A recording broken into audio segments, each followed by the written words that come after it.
It may be time to come back to yourself. As I've said repeatedly, I'm in a very specific and unique phase in my life where everything seems to be coming to a halt. Um,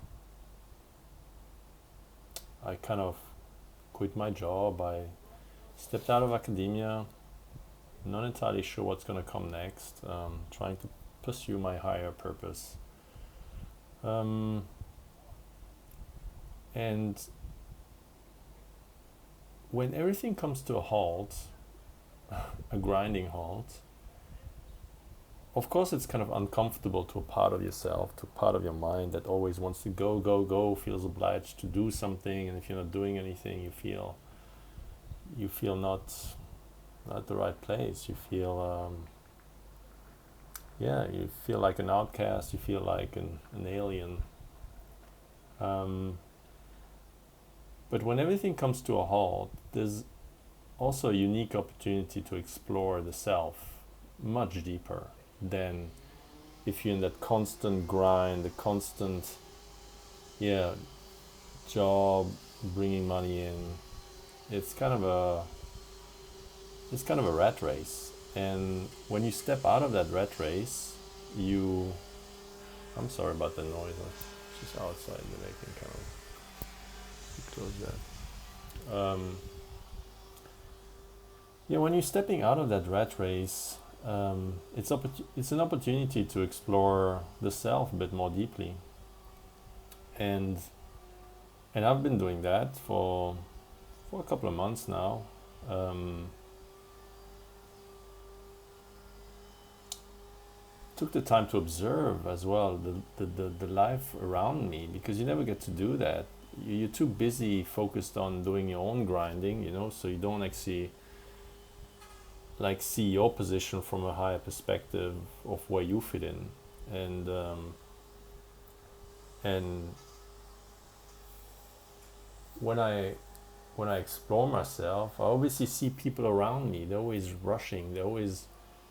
They do what I've done in the past. They're still in the grind, and you kind of almost red pilled. You got out of there, and it kind of puts an entirely new perspective on life and on society and on what's happening around you and within you. Um, and I realize how perhaps how life should be.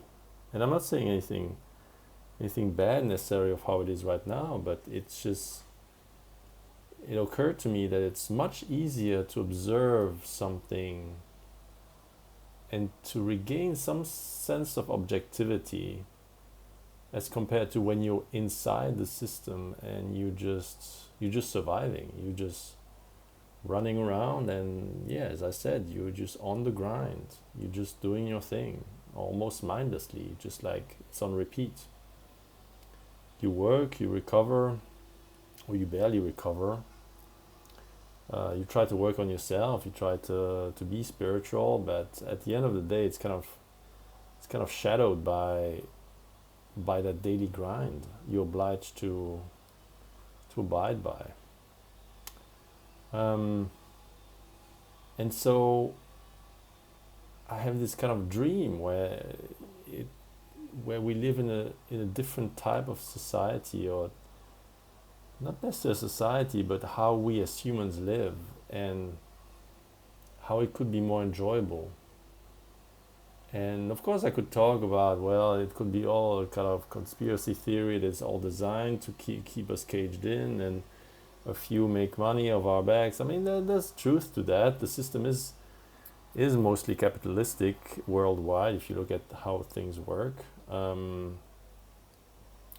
And it's largely around money, and yeah, a lot of people take one for the team, and the team is very, very small. The team that actually profit from that type of structure, societal structure. And well, by now you know that how I believe that we reincarnate, blah blah blah. Um, And of course, there's purpose to any type of life. You will get the experience you chose. But I guess if we had a different structure, societal structure, there might be different types of experiences that could be had, and maybe more joyful ones, maybe more where you can truly explore the nature of physical reality instead of exploring, well, how difficult can my life be, and you're obviously exploring throughout lifetimes the beneficial aspect, the detrimental aspect of such a society, and society has evolved like has made massive jumps throughout the last centuries. Like it's every generation has makes kind of a jump, and the experience you can have are completely different. But I feel that there's a purpose to dream big and dream differently, and perhaps try to change something to how the world works. And while I observe outwardly, at the same time there's a deep introspective observation of coming back to myself, having the time to come back to myself, having the opportunity to do so. And seeing that these are not two separate things. You look at the external world, you look at your internal world, and there's obviously this connection that you create your own reality, and that coming back to the self, to a place of, well, your higher self, a place of pure potential, this is the leverage point to change the outward reality.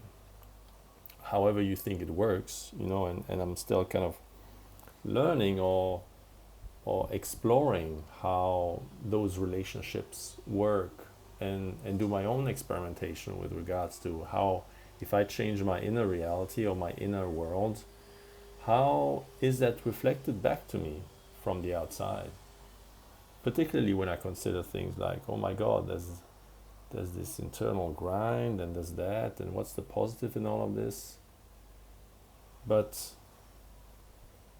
there are things that are reflected back to me in smaller interactions, not necessarily on a larger scale. I think a lot of people have to do the internal work so that we can change truly the outside structure.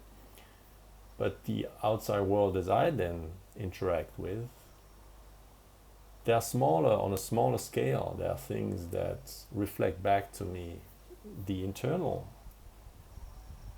changes, voluntary changes, the energetic fine-tunings or retunings. It's not really a change, it's like a reorientation, it's like a change of frequency.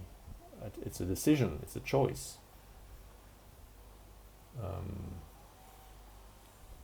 And that gets reflected back to me more often than not.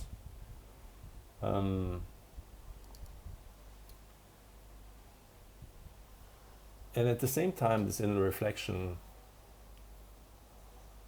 once you really bathe in your higher self and your own self, there's also at the same time that I feel that, I want to induce a change, or it's my responsibility. Again, that comes back to doing. The mind is still somehow involved in that. It tries to, well, what can I do? Okay, in a world, can I change something? Can I make the world better? Blah, blah, blah. And then also, I need to go one step deeper and come back to the realization that nothing has to be achieved on that level. The only thing that is, everything is achieved once you tune into your own frequency. That's the utmost achievement you could ever reach in this lifetime. It's the only thing it's the only thing that matters. It's the only thing that's worth achieving. It's the utmost achievement. All the rest is outside your sphere of influence, or should be outside of your sphere of relevance. It is in your influence because you will influence everything else, but it shouldn't be something relevant for you. It should be something that you're targeting. If you're targeting anything, it's just come back to yourself. Just come back to pure potential. And I recently read something, I'm not sure if it was on TikTok or it was one of the TikTok videos or something like that, but I read something to the effect of the most magnetic thing that could ever occur is you liking your own energy. And it kind of struck me because I've come to that not realization, I'm not sure what the right word is. I've come to acknowledge or to understand or to know that I love my own energy. Ever since I identified it and could kind of bathe in it, in the moment. I say bathe because it's kind of a all surrounding thing, right? It's like you become energy which kind of transcends the space. It's not really only your body. It's like, of course your body will resonate in that frequency, but like it's so expansive that you're just being frequency. Like the dimension of space kind of disappears in that. And I think it's the realization or the knowing or the remembrance, the remembered thing that created the biggest peace in me. When you identify or come back or channel or whatever word you want to put it, your own frequency, you being you, and the understanding and the knowing that comes with that everything else falls away when you do that, when you're able to come back to that state, which you'll return to eventually. But if you do that here in the physical world as a reincarnated human, the amount of peace it gives you is quite mind-blowing. It's something I can come back to at any time, unless there's too much havoc around me. I obviously need to kind of be able to be calm enough or having the opportunity to come back to myself. But I can get back, if I like on demand, I can go back to that state whenever I feel disoriented or stressed or anxious, and I can just rest in that peace. And it's extraordinary. I cannot put words on it. I wish everyone of you could experience that, or hopefully has already experienced that and know what I'm talking about. And for me, there's been hurdles to that. There's been tremendous amounts of doubt, largely self-generated through my mind, because it's, again, I have this very analytical, scientific kind of trained mind, like talking back to myself, you're full of shit. What is that? That doesn't even mean anything. And then especially when I get triggered by outwardly thing like ex-colleagues or colleagues that advance in their career and achieve specific milestones that I set for myself in the past, the mind is still kind of triggered by that. But it has faded away. Not completely. It's always going to be there. The mind's always going to be there to some extent, but it has faded away to a large extent where I can just acknowledge, that's their path, and there's this,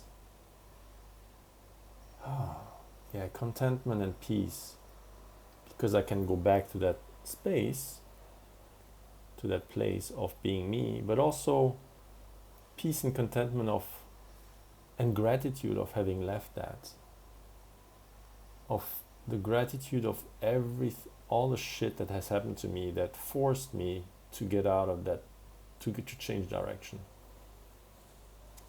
So there's peace and gratitude there.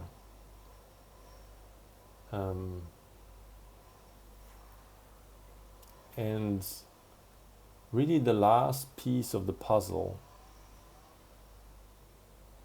was really precipitated by that final physically stepping out of the rat race, stepping out of the career, making the decision to leave. Because you can advance a lot while still completely being immersed in some kind of a grind, and I was kind of half immersed, I was still doing what the mind has to do, but I was always, whenever I had a little bit of time, I could advance spiritually, and at some stage I was kind of straddling both worlds. It's like almost when you're on skis, and then suddenly the two skis go in different directions, and it kind of starts to pull on your groin, and then you need to make a decision which way are you gonna go, because you can't go both ways. And I decided to trust my faith. I decided to have faith. Faith being a decision, and I'll probably get back to that in another post.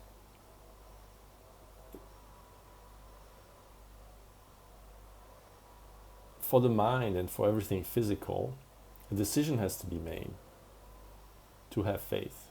Now the faith it still points towards a connection to a higher self. So the physical, the mind-based being sees it as a decision.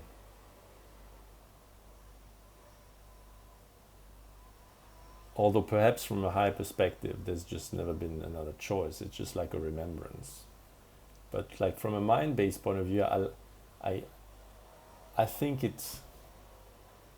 it's worth saying that seeing it as a decision helps the process. For me, at some stage, I just had to be, when I observed my mind was the only really way to actually step out of something was to make a decision. I'm making a decision now to step out of that. I'm comfortable with any type of consequences, even if my mind thinking you might be full of shit and all of this doesn't work, that's not how reality works. There was still this kind of comfort of, I'm making a decision, I'm just gonna fully trust in that, and it doesn't matter what comes next. So I think for me at least, identifying it as a decision was quite helpful.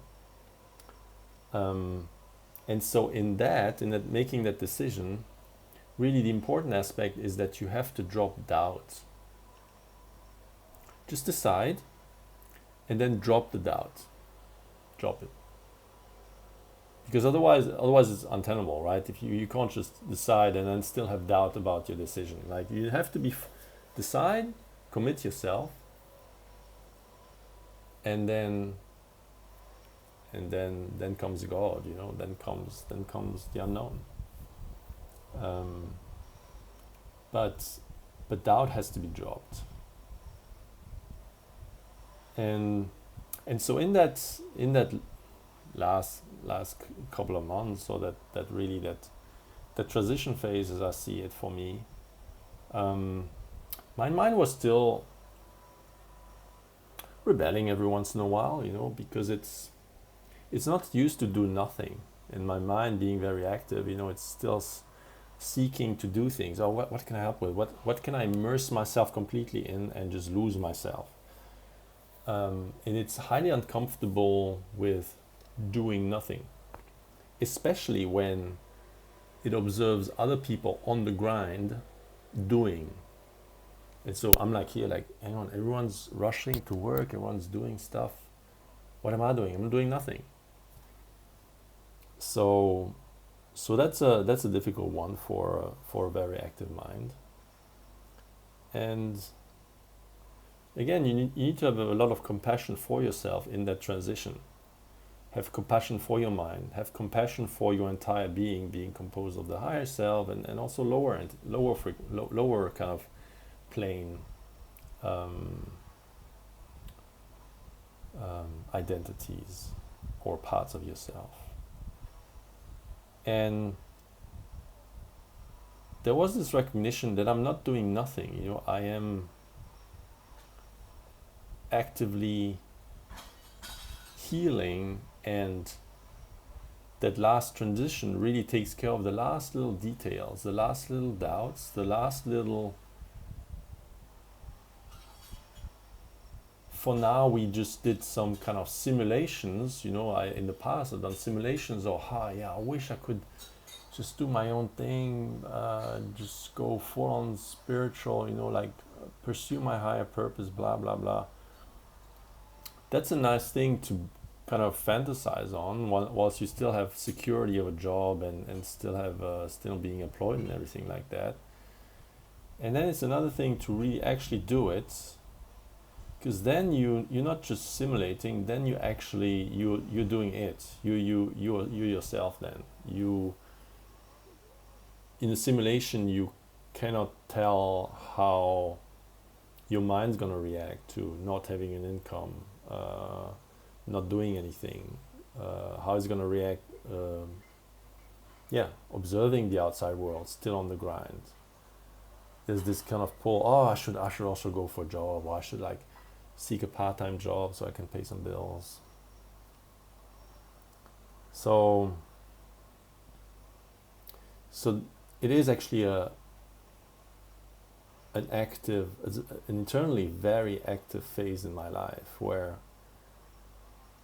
I spend a lot of time just focusing on my energy. So although outwardly it looks like I'm not doing anything, I'm internally, and it also requires a tremendous amount of mental focus. The mind is also, it's kind of in between being released but still there, right? So it's a highly active, dynamic process internally. So innerly, I've never been as active as I am right now, because it demands my entire focus to manage that new way of being. And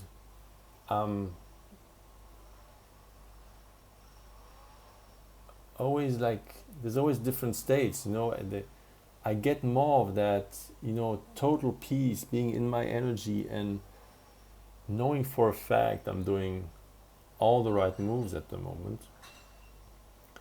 And every once in a while, I just need to go through all the different triggers that can happen now that I've actually done it. Now comes all the stuff that I couldn't simulate, all the little triggers that I wasn't aware of might be there. They're all coming now, and I'm taking them off one by one. And that solidifies really my being in my own frequency. It solidifies it, because I'm taking care of all the stuff that might still not resonate at that frequency. And so it is a very, very active process. And I'm not doing nothing. I'm in the most intense period in my life, to be honest. And if you're experiencing anything like that, I'm with you. We're doing the same thing. And I think there's a whole lot of people that do exactly the same thing. And I think, without being making too much of a cosmic statement here, I think the world's going to change, because we're going to reach a threshold of people that do the same thing as I'm doing. And if the world truly reflects my inner world, we will all overlap on a specific reality where things are gonna undergo massive changes for the good. And I'll be right there at the front, and I'll be pushing and as hard as I can. Again, not trying to achieve anything. It's pushing by focusing solely on myself and my energy. It's the only thing that I can only be responsible for. But I trust that there's a cosmic significance to all of this, and together if everyone does that, focuses on their own energy and deals with their own stuff, all of that will come together at some stage. Um, and if you can really relate to what I'm saying, we all have different challenges. We're not doing exactly the same thing. You guys all chose your specific circumstances that you need to transcend at the moment. My triggers are not your triggers, so there's no need for me to say specific things, because it's just about the concept of your energy. Your energy is not my energy. We're all responsible for our own, and we all have kind of a purpose to achieve, and your energy is crucial for that process, as is mine. We just different pieces of the puzzle. And so you chose particular circumstances or character traits, or the characters of your mind, or your outside world, your family, if you have one. All of these things, these are all very specific things you need to transcend and de-identify from. But it's just about the concept, and I just wish to tell you that you're not alone in that process. And with regards to the focus on the inner world and how it's reflected back to by the world, really that time for myself that I had in the last few months really allowed me to go deeper inside, and I've gained a deeper knowing of that statement that you create your own reality. And it required a trust and a decision and a faith and every word you can think of related to that process of being your own frequency. It took me to a deeper understanding of that fact that you create your own reality. And really what I come back to the same it's a quote from Mark Nepo that I also put in my book, and that I'm not sure I quote it very frequently, but it's a quote I love. It says that how does it go again? The flower doesn't attract the bee. It blooms, and then the bee comes. I might have misquoted that, or you get my point.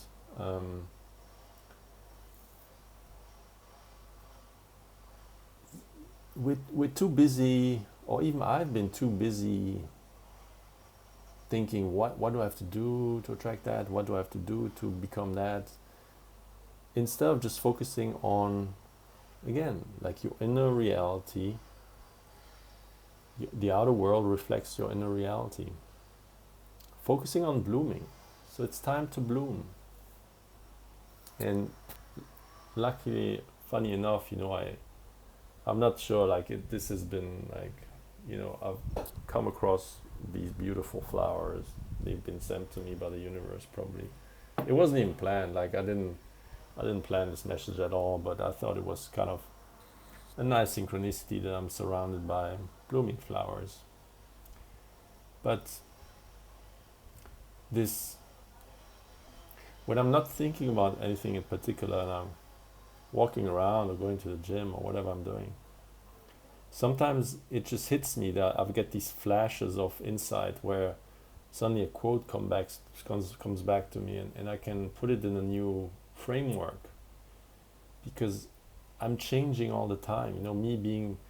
I'm getting closer and closer to my energetic being. So for me, outwardly or innerly even, it feels like a change, but it's nothing else than getting back to yourself, re-becoming what you are anyway. But I always get new appreciation of things where, oh yeah, that's a nice quote, or oh, that's a nice teaching, or that's a nice, but then I get to re-explore it through a different lens. And I found that it was so much deeper, that concept of blooming. And I could energetically kind of get it, know it. That blooming is, you need to think about it. Let's just not talk about physical flowers and things like that. It's like you need to think about blooming almost like a multidimensional concept, where when you are truly in your own energy, and again, there's something magnetic of it, you will like it. I think if you don't like it, there's actually a shadow thing that you need to transcend. You intrinsically will love your own energy. It cannot be differently. So once you achieve that state where you worked on enough shadows and enough mind-based hurdles, that you are in that state where you bathe in your own energy and you finally understand what it was all about, all of that work, all the shit that you went through. You finally get a glimpse of, oh, I'm bathing in my own energy.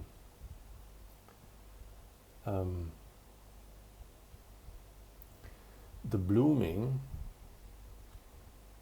is nothing else than that apparent restriction to yourself, being in your own energy. Well, it's kind of self-restricted, right? The blooming is when this explodes or expands physically in the physical reality. So the blooming, your expansion into the physical world, which is the same thing as the outside world reflecting your inner world, like you manifesting your reality. That's all the same thing. It's just seen through that beautiful word of bloom, where you expand. So you expand into the outside. So all of these three concepts, the blooming into the physical world, you creating your own reality, the outside world reflecting back your own inner reality, it just symbolizes the removal of that boundary. Another concept that similarly symbolizes that is, it's all one. We are all one. The removal of barriers, where you merge into the rest. But interestingly, that only works when you're fully authentic. You first need to re-identify with your energy. Then comes the blooming. Then comes the removal of the barrier. And it's almost like probably a self-protective mechanism where you can't just bring shit in. Where you first need to go undergo your development, your expansion innerly, all the work, and then comes the opening of the boundary, and you reap all the benefits physically of all that internal work. And also that concept of blooming, coming back to everything I see, in today's society. I kind of look at people like flowers that are not able to bloom. They're still closed. It's almost like society doesn't allow you to bloom. It also keeps you shut, keeps you closed. Because everything's tense, everything is under pressure. You have to do. There's no time to bloom. And so I see my transition that I've been undergoing. that hopefully will be done soon, I just see that as blooming. So I'd like to say that if you resonate with this, it's time to come back to yourself, and it's time to bloom, and it's time for us all to expand into the physical world, remove the boundary, and let us really infuse the world with our energy. That's what the end goal is. That's the end game. And then what a beautiful world could come out of that if everyone could do that, instead of never reaching your potential and just being on a constant grind where you're never getting out of the matrix. So I'll continue to look at my beautiful flowers for the next few days, and I hope that resonated with you. I hope I can bring you into that feeling. I hope I gave you that feeling that I had, that beautiful one. And don't try to understand this cognitively. Like it's a feeling. That's what I've learned so much. Those last few months were an intensification of